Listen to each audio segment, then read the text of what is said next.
From UFOs to psychic powers and government conspiracies, history is riddled with unexplained events. You can turn back now or learn the stuff they don't want you to know. A production of iHeartRadio.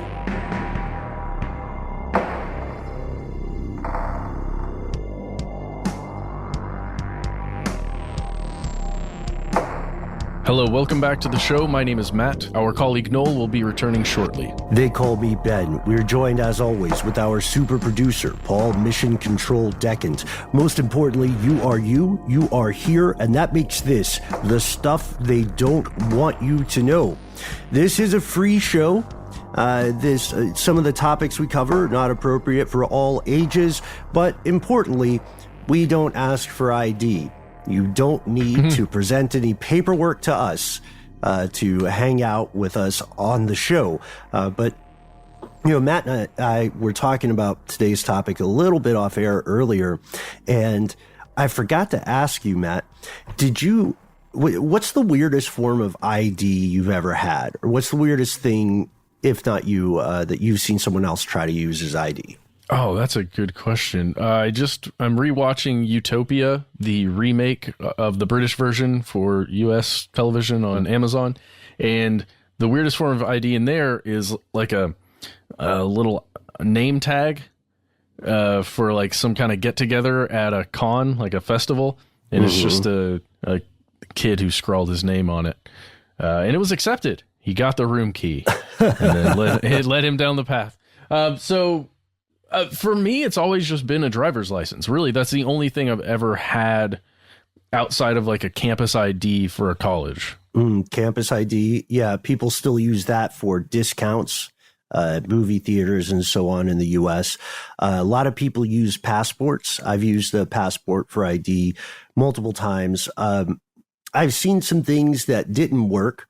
I remember seeing a very inebriated man many years ago who was visibly upset that neither his fishing license nor, true story, his Blockbuster card would be accepted as the ID at the door of the bar.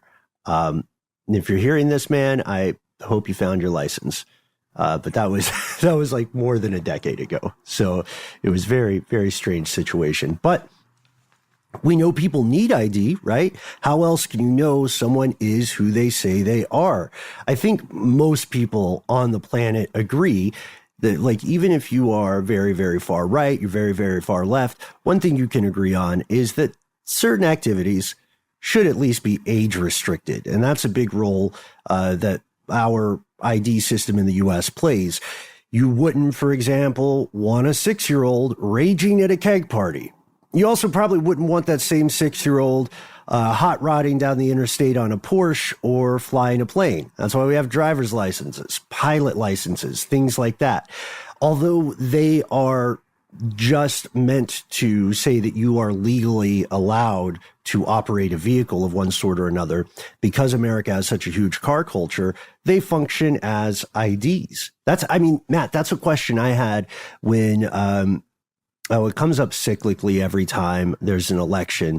Someone will start saying what we need is a voter ID card or something like that, right? And there's a solid argument to be made that those claims are not made in good faith. I think the way they are instituted often runs the risk of preventing people from voting instead of weeding out fraudulent votes. But so we got a bunch of stuff, but not any national ID, really.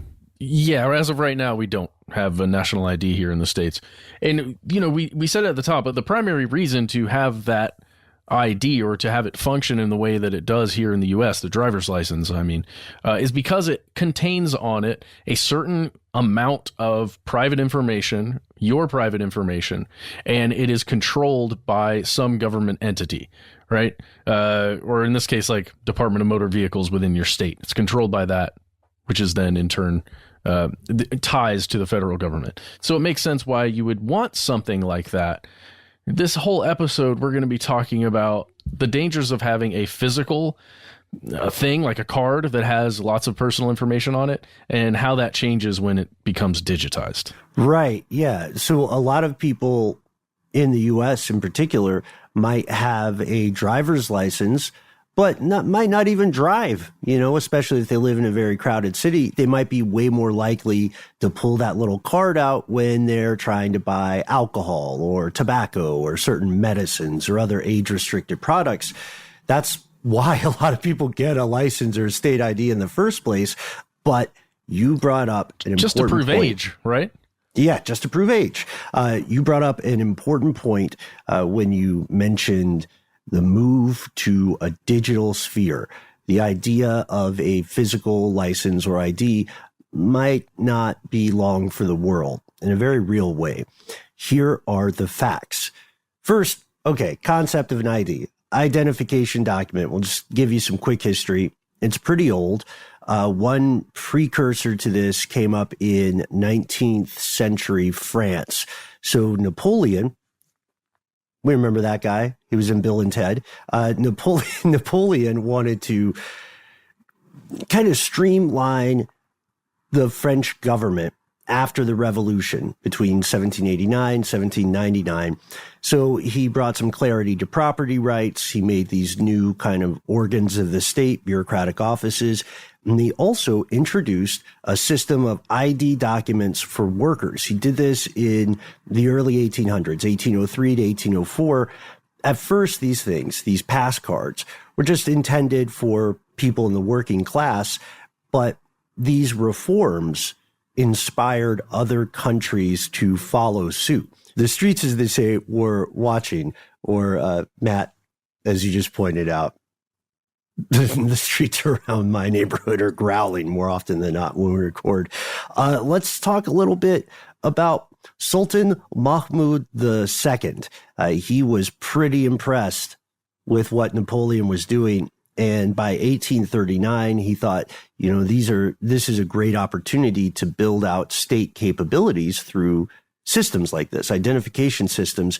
And in 1844, he rolled out national ID cards in the Ottoman Empire. So they're older than a lot of people might expect. They were meant to consolidate state institutions, but also to standardize the kind of information that was collected about people, and then use that information as a way to place them in society, place them in a social hierarchy. Originally, 19th century, like one of the predecessors of the modern ID card, also comes about in the 1800s. It was originally made by police and experts in biometrics.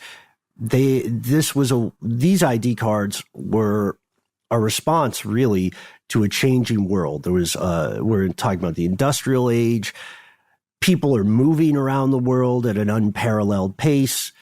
Cities are becoming increasingly important. And as the cities grow, so does their rate of crime.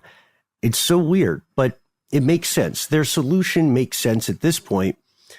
It might surprise you. It definitely surprised me, but it might surprise you, fellow conspiracy realists, to learn that not many countries actually did adopt some kind of national ID system until World War II. So the history is older, but like the new stuff is still pretty new, Well, it makes an awful lot of sense that, and there are more than this, but two of the primary reasons that an ID would be beneficial for a group would be if it's a government and if there's some kind of state-run institution that needs to identify you to get you either benefits or to impose taxes on you, right? That makes sense. The second one is if there is crime, and you can't just go around asking everybody, have you seen this person? They look kind of like this. They were wearing this. Do you have any idea who that person is? No? Okay, great. Well, I guess we're done here. Crime not solved. Everybody go home. You need to be able to prove someone is who they are, especially if they're traveling across a country or between countries. Makes total sense, but I just never thought about it in those terms, Ben. Yeah, agreed. And, we're not saying that these things are not important. We're not even saying that they're unnecessary, but we have to set this up to understand the great controversy and the great opportunity for conspiracy and corruption just on the horizon, way closer than you might think, than any of us would like to think. Like we said, the U.S. right now doesn't have a national ID card. We have a bunch of stuff that does what a national ID card would do. Your driver's license comes from your home state, right? It doesn't come straight from D.C. Your social security card, this might surprise people, your social security card technically doesn't verify your identity. It was made to help comply with payroll tax laws. That's why it's there. So private companies, when they ask you for the last 4 digits of your social security number, that's just a thing that they do. You know what I mean? That's like that's just a way that they can for their purposes confirm you are who you say you are. But still not the same as a national ID. There's no federal agency with nationwide jurisdiction. There's no federal agency that is directly sending ID documents to U.S. citizens and mandating that they be used. You know, you can live your whole life and never get a driver's license, for instance. Yeah. Yeah, there's no Federal Bureau of Identification yet. Really quickly, take it back to World War II and the concept that many countries didn't have some kind of national ID until that time, until after World War II. Mm-hmm. That, again, makes sense to me, but again, I hadn't thought about it. When you think about conscription, necessary conscription during a world conflict like that, or a large enough conflict where you have to get people of fighting age and you have to identify who they are and get them into the system as quickly as possible. It makes sense that if it were to happen again, you would want to keep track of everybody who's around who could potentially fight. Yeah, that is a huge piece of the puzzle too, right? Because we have to remember conscript armies were more prevalent than they are today. This is strange. The conversation about national ID today in the U.S., it continues. It continues on a cyclical basis. You'll see it come up in conversations almost anytime there's an election. And every so often, you'll see a push for a standardized national ID. Someone says, okay, we can do this. We're working smarter. We're making things simpler. And we're ultimately going to be helping everybody. But every time so far that legislation is proposed or floated, it fails. It has not happened yet, and it's not one political party who's against it. There are people on both sides of America's great political divide that are concerned national ID cards are a symptom of totalitarian societies and that they might pave the way for a very undemocratic future. But this might not be the case for much longer. I mean, imagine, okay, let's say Matt and Mission Control and I go out for a night on the town. What town are we in, Matt? What are we doing? We are in Boise, Idaho. Yeah, we are. We're in Boise, Idaho, and we're partying. We're going to paint the potato town red. And so we're leaving our hotel, and let's say we grab an Uber, right? We're going downtown to check out, the restaurant, bar, club scene. The Uber operates on an ID, right? So we know that Paul, based on his national ID, can get this Uber. And that national ID will also be used to pull his banking information to pay for the Uber. Then we go to the bar. We don't present our driver's licenses. Instead, a complex surveillance system clocks us and confirms that we are the people who said we are, and that we are old enough to go into this bar. And then we buy a round of drinks, right? Or we get a karaoke room or something. And at each step, that ID is used as kind of a skeleton key to our financial lives, to our physical lives, to even our movements along Earth's surface. And it's just the same thing. It's kind of like, in that respect, it's similar to a thing that happens on MacBooks where you have a password keychain, right? And you've got like one thing to rule them all, which, full disclosure, I don't use, even though it's a pain in the ass to remember a bunch of passwords. This is the idea. It sounds really convenient, honestly, but a lot of critics, and we're not just talking about super fringe people on the internet, a lot of critics believe this could be immensely dangerous. Today's question, why? We'll pause for a word from our sponsor, and we'll tell you. It's spooky. Spoiler.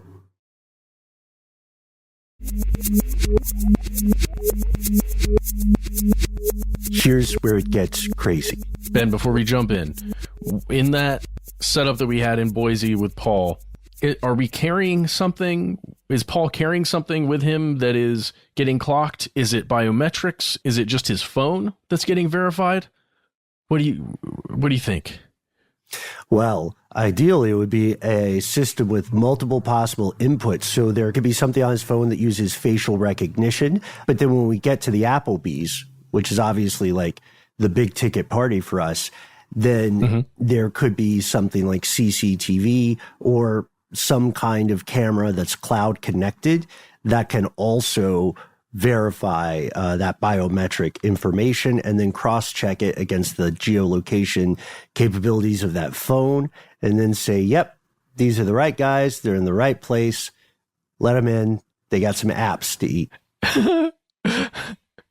Use your app to order some apps. I love it.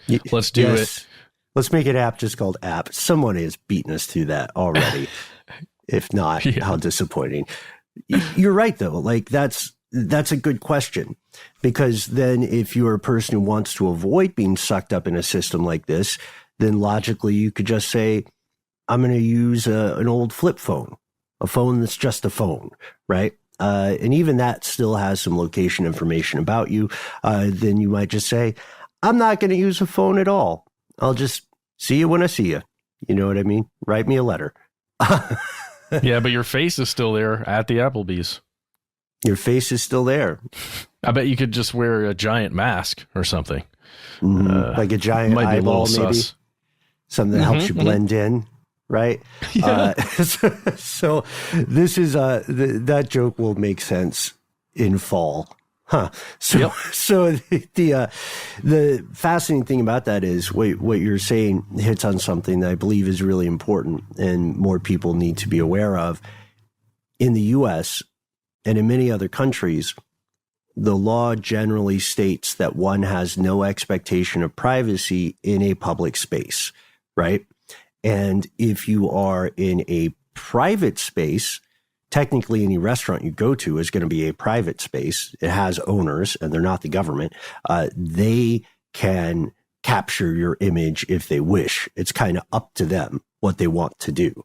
And it is understood that you can ask, like if you're a celebrity and you want to go to a fancy restaurant, I'm sure you could have one of your people call ahead and say, hey, I'm Luther Vandross's agent, or I work for Beyonce Knowles or Steven Seagal or whatever, and I want we need that restaurant closed down.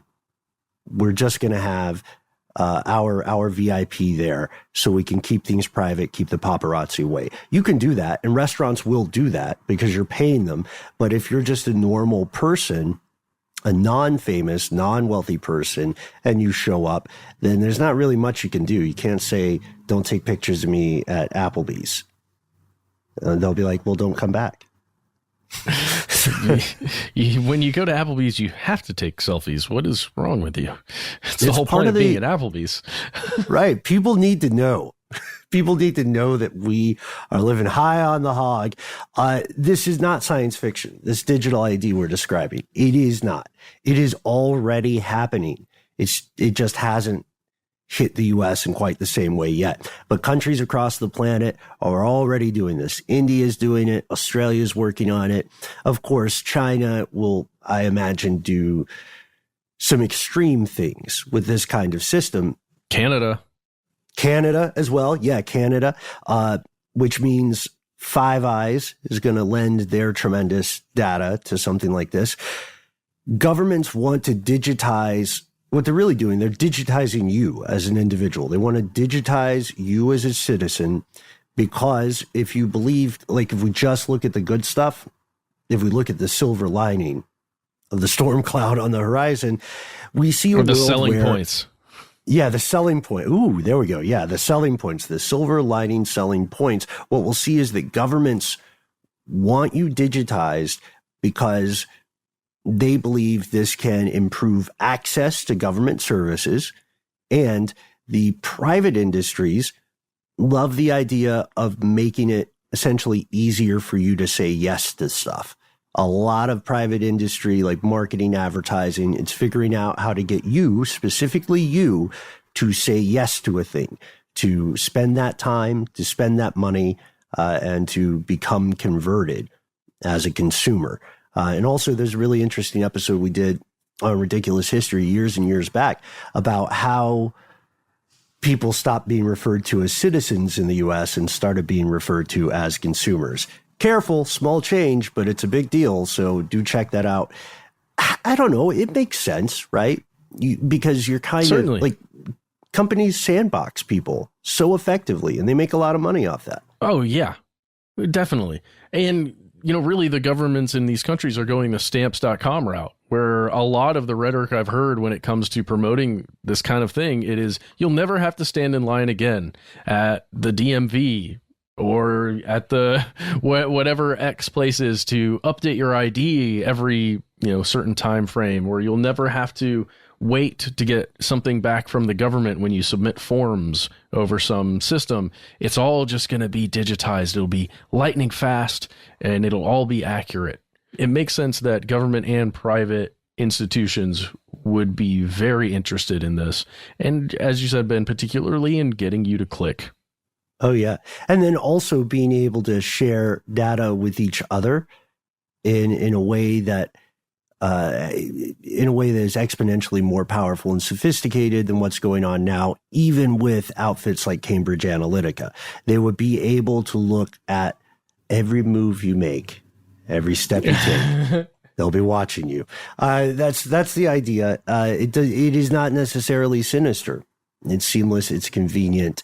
The concept gives you less to worry about, fewer chores. And if you look past that normal everyday convenience, you can imagine some extreme scenarios wherein a global digital ID, that's the ultimate end game, by the way, a global digital ID of some sort. You can imagine ways in which it would be incredibly beneficial. Like, let's say some kind of disaster has stricken your town or your country. Matter of fact, you know what? Let's keep with the same example.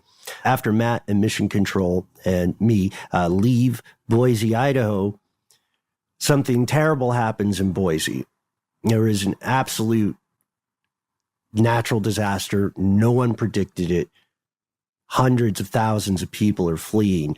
Our server from the Applebee's earlier that weekend has lived in Boise for a long, long time. And now she all of a sudden, without time to prepare, without time to pack, she has to move. Let's say it's a huge disaster and she can't just go to another state. She has to go to Canada. And she has to go to Canada as a refugee with no paperwork, no proof of her ID. This is pretty common with a lot of refugee populations because of the circumstances surrounding their evacuation. So our unfortunate server in this case would have to try to prove that she is who she says she is. If this person had a digital ID, it would function as a sort of global proof. And this would improve their odds of resettlement, improve their odds of accessing services, and maybe even getting a hold of their finances, the different electronic accounts they had to leave behind, and could help them with job prospects. That's cool. That's pretty amazing. You know what I mean? Because if you're in a refugee situation, you are having one of the most harrowing experiences of your life, So I can see that as inarguably a positive, a potential positive. It can also simplify so much stuff. I already complained about passwords, but I'm too paranoid to use the keychain thing. And I know it's probably harmless, but with a digital ID, you wouldn't need all those different passwords necessarily. You wouldn't need to do all the different paperwork shenanigans, all the forms, go through the red tape. You just present your thing. Yep. I think about a minor traffic accident or something like that, and how a digital ID would really change that interaction with everybody. If you've got two parties, two vehicles, there was a small accident, rather than having to exchange any kind of information, you literally would just send over your digital ID file that has the necessary things for a car accident, including all your insurance information. Your insurance company gets all that information as well, verifies it's you, and it all goes down super smoothly, and everybody's cars get fixed. And you never even had to go in the glove compartment. You never even had to check the glove box. That's crazy. Also, quick question. This is, Matt, this is for you. I think I know the answer. Have you ever kept gloves in a glove compartment, like actual gloves? Yes, I have black leather driving gloves at all times. Black leather. You have serial killer gloves in your car? No, it's from the movie Drive, and it's just something that I do. Did I tell you that time where I realized in my go bag that I had what looked like a kill kit quite accidentally? Like because the pieces all came to, like, I didn't get them all at once. It was just accreting them as it occurred to me what I would need. So I had like work gloves for working on the car, doing minor repairs. I had duct tape, which is one of the most invaluable tools in the world of auto mechanics. And then I also had like a tarp instead of a tent. And then I had some rope and some like stakes and hammers and stuff to like get the tarp situated. And it wasn't until a friend pointed out that that's kind of sketchy. Hey, if you want to hear more about that, check out our Go Bag episode. Yeah, I was going to say, thanks to the golden age of true crime, all Eagle Scouts are now serial killers just because of the contents of their trunk. Oh, man. Well, it's a gig economy. You know what I mean? So without explaining that comment, let's go back to digital IDs. So yeah, in the good case, this is convenient. And in some cases, it could really help out people when they need help the most. So that's pretty dope, right? Nah, maybe not. Maybe not. Spoiler. There's a guy named Brett Solomon. I quite enjoy his writing. He wrote an article for Wired a while back, and he laid out some clear, salient, and frankly disturbing concerns about the possibilities of what could go wrong with the digital ID system. I want to see what you think of this. This struck me, and I know it stood out for you too. This struck me at first as maybe hyperbolic, but after our research, I'm not so sure. Solomon called a digital ID system, quote, one of the gravest risks to human rights of any technology that we have encountered. It's a lot. Wow. Well, because I think, to Solomon's point there, digital ID is not just one thing. It's not one technology. It's a culmination of a whole bunch of different technologies, right? And identification systems mixed with a singular file that has all that stuff. I think I understand that, but I don't know. It seems like we're facing a lot of grave risks right now, but I guess risks to human rights, I don't know. Let's keep talking and let's see how we feel about that statement. Okay, yeah, we'll hit you with another quote from Mr. Solomon where he says, "We are rushing headlong into a future where new technologies will converge to make this risk much more severe," like you were saying, like you already called it. And the main danger of that is that people are not aware of the extent of this issue, of the long tail possible effects. Like there's a thing I was thinking about a lot for another show. Actually, Nolan and I did an episode on this for Ridiculous History just quite recently called the Cobra Effect. Long story short, during the British Raj, colonial powers that be saw that Delhi had a cobra problem. Snakes were overrunning the city. So their solution was to say, all right, we're going to crowdsource this. We're going to roll out a universal solution. If you live in Delhi and you want a little extra cash, kill some cobras, bring us the skins, we'll pay you. But this led to unintended consequences because they instituted such a big system so quickly. People are super intelligent. They said, hey, why am I walking around like a schmuck in the mean streets of Delhi looking for cobras? Why don't I just get a couple cobras and start growing cobras? Why don't I start a little cobra farm and then I'll just kill them when they get big enough and then I'll just be making money. And this led to a bunch of people becoming like Cobra bootleggers or Cobra farmers. Eventually, the government figured it out, and they said, okay, well, we're not going to pay anybody anymore for these Cobras. We realize there's a problem with this system. We're going to dial it back a little. And then the Cobra farmers said, oh, well, all these Cobras are worthless. What's the point of killing them? I'm just going to let them out. Yeah. And as a result, Delhi, directly because of its plan to eradicate Cobras, ended up with more Cobras than they had in the beginning. So this kind of applies here because people aren't sure what the long-term consequences of a system like this could be. Because honestly, we don't understand the full consequences yet of some of the technology that will be used as building blocks for digital ID, right? Like facial recognition, add it to real-time geolocation. I know what you look like. I know where you are. Santa Claus rhyme, right? We're making a list, checking it twice, etc. You know what I mean? I also know everything that you've purchased since you've owned a credit card. There's the list. It's tied directly back to the credit card you got when George W. Bush was president. So, I mean, that's scary alone. I know your property, what you own. I know how much you pay for rent. I know your credit score. Yeah. I know who you hang with. Yeah. Right.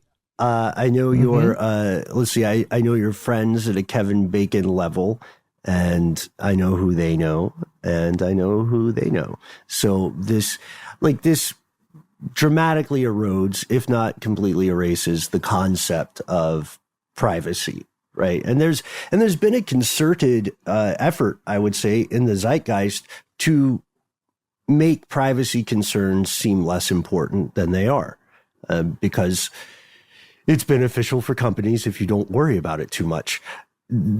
So what we're saying here now, like this digital ID system, this global ID system, and granted at this point, that is a thought experiment. That hasn't happened yet. You don't have a global ID card or number or code yet, but emphasis on yet. What would happen then is that there would be a constant stream of communication about you living in live at all times on the quote unquote Internet of Things. It would go from you to other nodes, to other identities, to other businesses, government agencies, all of it, Kevin, all of it. Hashtag devil's advocate. Great job, Pacino. Automatically without your informed consent. So you're in, so we've left Boise. We're out on the road. We're flying. We have a layover on the way back to New York or Atlanta. And while we're there, we buy a couple of like souvenirs at the airport. Then in this kind of reality, the information about those purchases and the time that we made those purchases and the company we kept during those purchases can all communicate out to other nodes of the network, unless there are laws against it, without informed consent.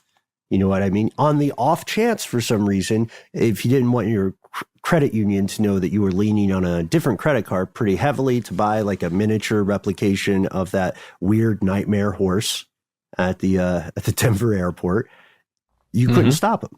It doesn't matter why you wouldn't want them to know that. It just means you could not stop them. And this can go through all sorts of angles. It's scary how plausible that is. The next thing, these systems in many ways are automated.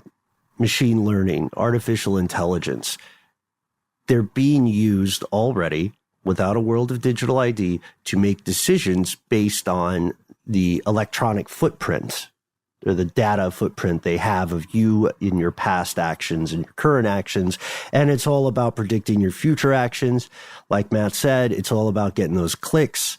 And these systems are built, unfortunately, by humans, and humans all function under some degree of bias and discrimination. And we very much see a sins of the father situation with a lot of this stuff. Like it's hard to figure out the best way to implement these things in a non-discriminatory, fair method. There's often not a lot of human review, and there probably there'll probably be less and less human review, honestly, as the systems get smarter and cleaner and more seamless. And there's definitely not going to be a lot of transparency, right? Unless there's a specific law that says when something crazy happens to you, unexpected, every time you get a weirdly specific ad, you have to be told exactly what information led that vendor to send, or that platform to send that ad to you. That would be amazing. I'd love to learn that. I think most people would. Oh man, Ben, I just watched this documentary on Netflix about Cambridge Analytica, and it feels very similar to what you're describing here. There was a single person that wanted to get all of the information that Cambridge Analytica had on him. Just one person. He said, okay, so you collected all this data on all of these people. You said you had it on every voting American. Just show me what you have on me and had on me during the 2016 election. Just show it to me. And went to court, and they ended up pleading guilty to this other thing so that they didn't have to give this person the information, like reveal their hand. Oh, they triaged, huh? That's right. Yeah, they said it's, I guess essentially they're treating it like paying an additional business expense to keep the secret sauce. So it makes you wonder, because you can see the value that they place in that idea. Wow, yeah, like yeah. I'll plead guilty so I can keep my magic tricks. Well, yeah, and effectively, it was his psychological profile that was built by Cambridge Analytica and the Facebook data that they had, along with several other major data points that they had on him. We can kind of guess on what it was that they're hiding, but still, sure, it's creepy to think the extents that a private corporation that is benefiting huge amounts of money on just the data that we generate, and then thinking that we're going to connect all of that data in one place and then carry it around with us, essentially. Yeah. Centralization. That's another issue. And Solomon writes about that too.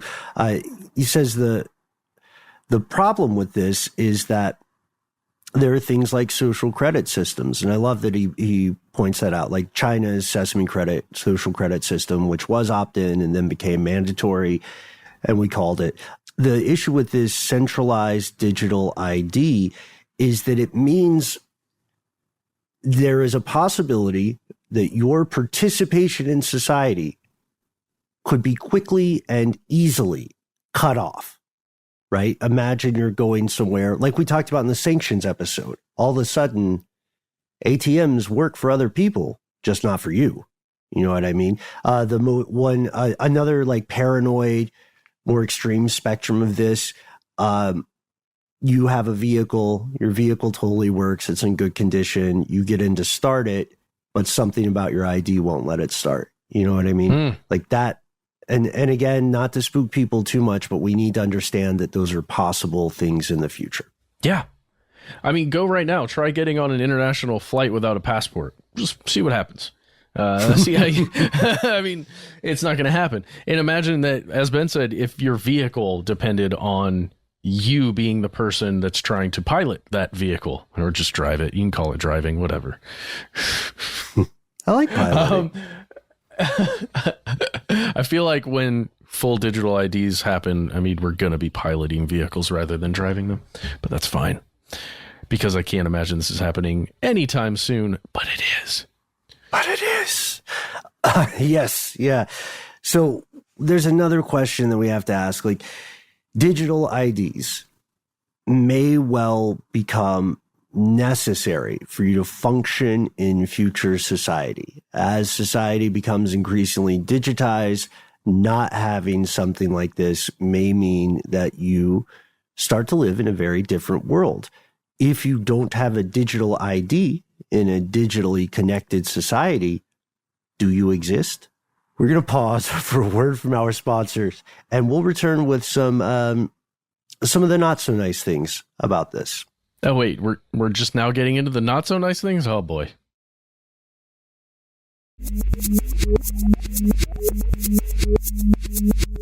We've returned.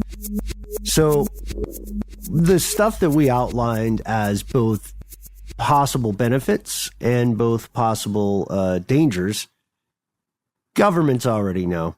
They know about this stuff. Private entities know about this stuff, especially in the world of finance and data collection. Authoritarian governments also know about this. There's a common mistake that people make, especially if you grow up in a democracy where you are raised on a steady diet of anti-dictator propaganda. And just to be clear, I'm anti-dictator. I think all of us on the show are pretty much on the same page there.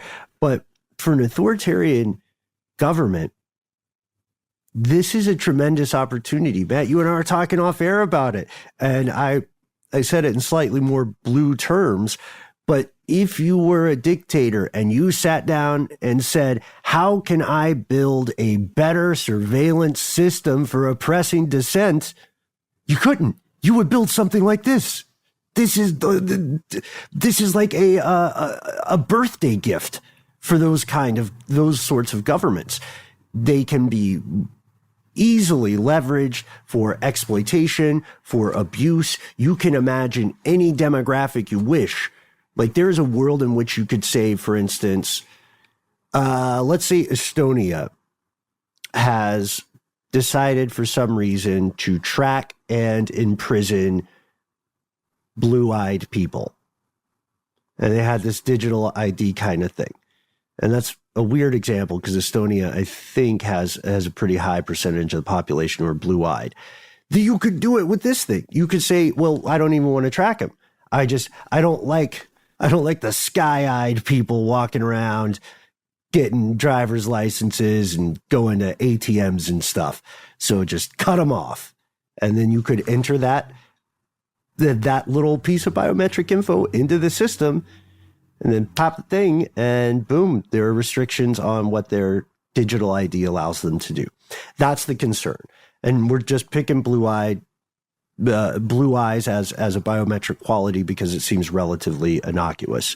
Blue-eyed conspiracy realists out there, we're friends. We have your back. We're not telling Estonia to do anything. But Ben, that reminds me of the elementary school teacher that used to give the lesson on blue-eyed people versus brown-eyed people, and she taught a very specific lesson about that, and I can't remember her name. It's incredible. You can look it up online.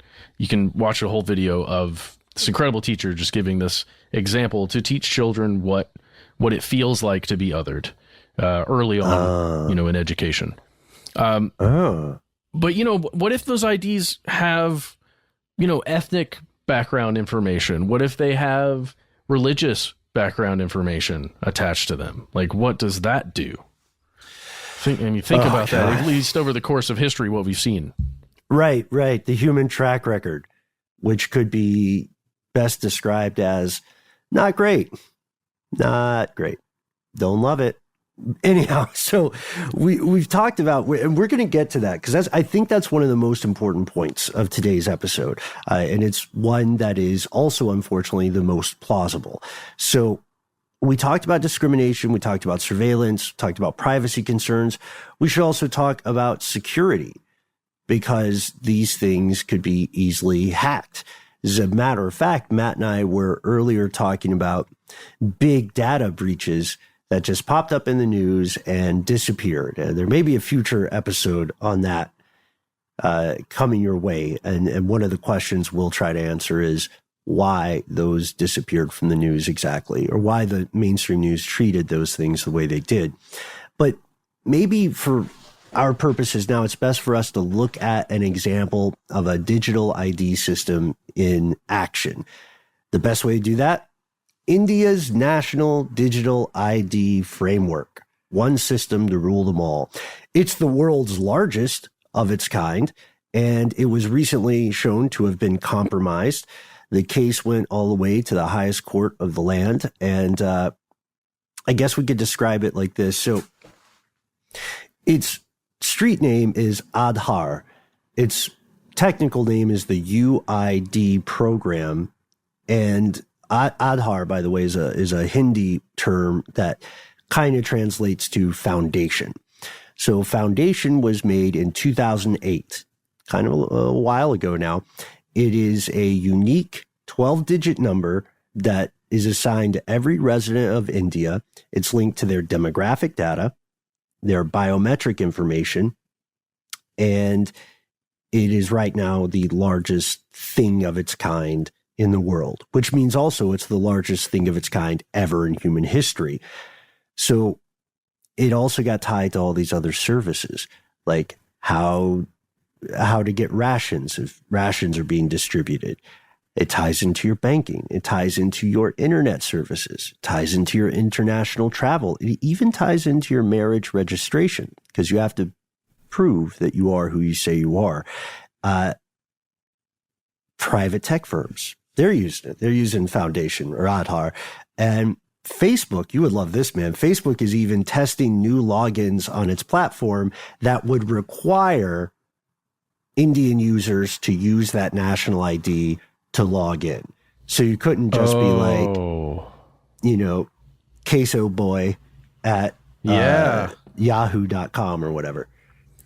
Dude, the concept of directly tying social media personas to your digital ID, that's probably terrifying to a lot of us. Wow. It doesn't scare me, though, because you know me, not on the social medias. Yeah, which is a decision I respect, and it is true. This led to the court attempting to sort out a few different things. Also, wait, before we move on to this, I got to say, man, I can't be the only person here. I know you and I are on the same page. If you ever go to a website that wants you to log in and it's like continue with Facebook or continue with Google, I just find a way around it, or I just don't go to that site, because that really skeeves me out. Absolutely, 100% don't do that. Don't log in with Facebook or Google or whatever. Just log in with whatever account they want you to make with your email. Just make a fun new email that you only get alerts for whatever that thing is. Or use one of the email throwaway systems, which we should probably talk about in the future. But anyhow, and those are legal, by the way. Here's what the court of India found after they were attempting to sort out these concerns.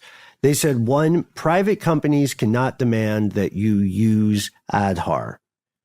2, they cited a need for robust data protection frameworks.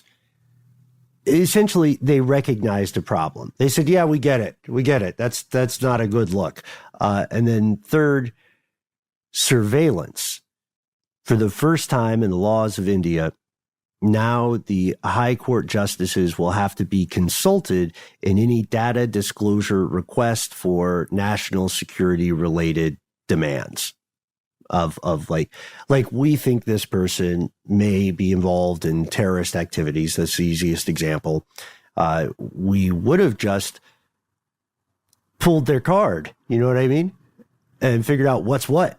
But now we have to at least check with the judicial system. Kind of weird that didn't occur before, but lest any U.S. citizens in the crowd think that's ridiculous, just ask yourself how many times FISA has said no to similar requests. You know what I mean? I don't know the exact number, but I know it's as close to 0 as you can get. Yeah. FISA is like if a court system took an improv class. Their resting like mentality is yes and. So I walked around the corner for that one. Sorry, man. But the other thing is, citizens now in India can file complaints about data breaches. They couldn't before. You could say, if you want to be corporate America about it, you could say, hey, we're building the car while we drive it. But at some point, knowing what could happen here that we've outlined here, you have to ask yourself, is that really the sort of road trip you want to take? Because now we have to return to the thing that you had established earlier, Matt, which is a tremendous concern. I think it's one of the biggest immediate concerns once a system like this is up and running. When it has demographic information that includes stuff like ethnicity, that includes stuff like maybe spiritual beliefs or identifications, is it possible to weaponize that information, to weaponize that system against a given demographic of people. There's a cool article on historians.org by an author named Jose Ragas, and he brought up something that I hadn't thought about in years, which was the scuttlebutt around 2015 or so, the idea that in the United States, people of the Muslim faith might be required to carry special ID cards. And that concept is poisonous. You know, every student of history knows exactly where that kind of thing leads. The Muslim community in the US responded in a tremendously creative way. They're uploading photos of IDs to Instagram, Twitter, etc., and putting the hashtag Muslim ID. And I'm over the moon that something like that did not get instituted. But think about all the areas of the world that have intergenerational, long-standing conflicts based on religion, based on ethnicity or perceived tribal affiliation.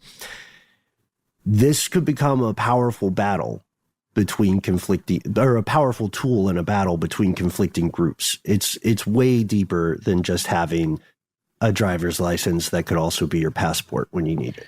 Yeah, precisely. Well, and let's just take it back one more time to the mechanism. Where does this digital ID actually live? Where do you carry it on you? Because if you think about it right now, if I'm not traveling with my ID in my wallet, I can, claim to be somebody else and maybe save myself if I'm in a really troubling position. If I am traveling with my phone, that's another situation. Imagine if, because the phone already has inherent issues, right, with privacy, specifically that just by it being pinged by cell towers, somebody could figure out where I am. What if the digital ID is on your phone, which is, I think, the most likely scenario? Apple right now is attempting to work these new digital IDs that are popping up in several states in the United States, trying to get them to work with Apple Wallet so that you could literally just open up your Apple Wallet and use your ID that's in there to verify your identity. In Sweden, a couple of years ago, you may have seen this. You probably saw this, Ben. In 2019, there were stories going around NBC and a couple other places featuring one of these implants that you can get in your right here. I'm pointing to between my thumb and the rest of my fingers. That's about the size of a grain of rice, a little larger, that sits in there and functions as an RFID chip that would have your digital ID on it, your banking information, your credit cards, all that stuff. Imagine if that becomes the norm, where it really is an implant. It's not a brain implant or anything that invasive, but it is something physically on your body that just functions as the thing you use every time you have to pay for something, every time you have to prove who you are, every time you want to rent whatever. It just occurs that way. Yeah, and it would become normalized so quickly.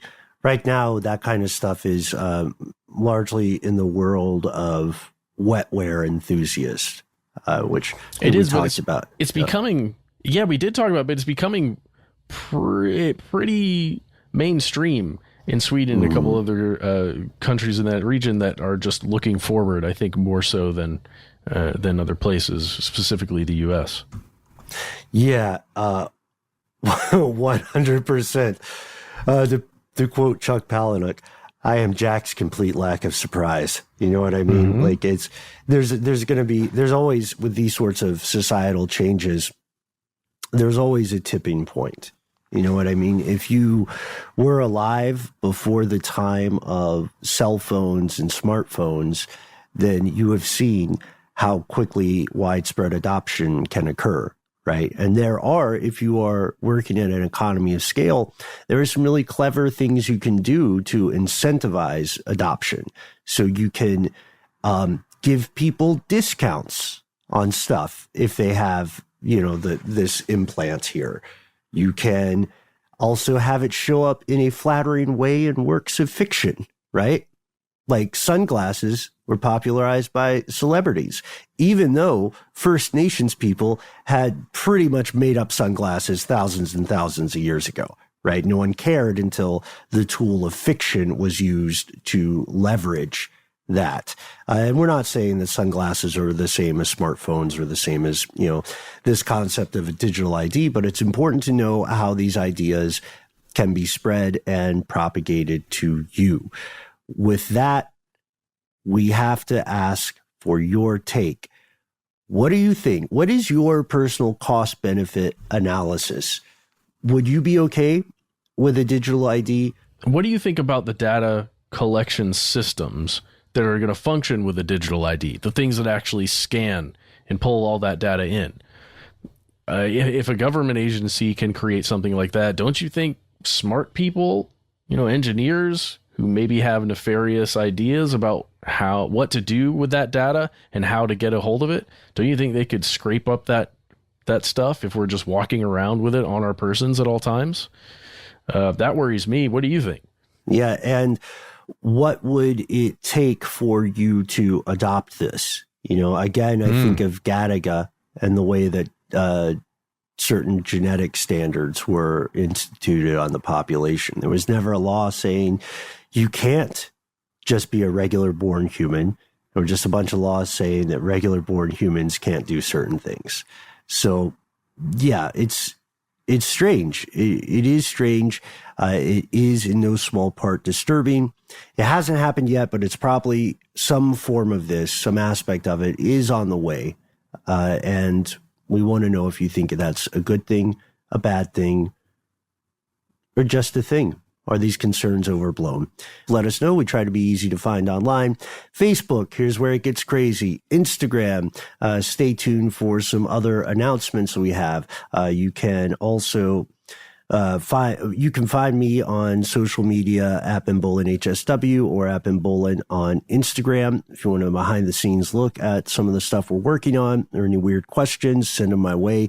Also, if you, like Matt, have objectively made the correct decision, I'll say it, and dropped off social media, but you still have a story to tell us, we want to make sure that you can still reach us. And that's why we have an official phone number, which I still don't know how we pulled it off, but I'm very glad we have it.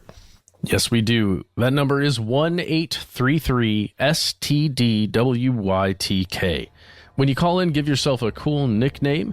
You've got 3 minutes. At the top, please do tell us whether or not we can use your voice and message on the air. That's very helpful to us. In that 3 minutes, say whatever you want. Ask a question, suggest a topic, tell us the answer to the questions we just asked. And you've got 3 minutes, again, to do that. If you've got more to say than can fit in that time frame, why not instead send us a good old-fashioned email? We are conspiracy@iHeartRadio.com.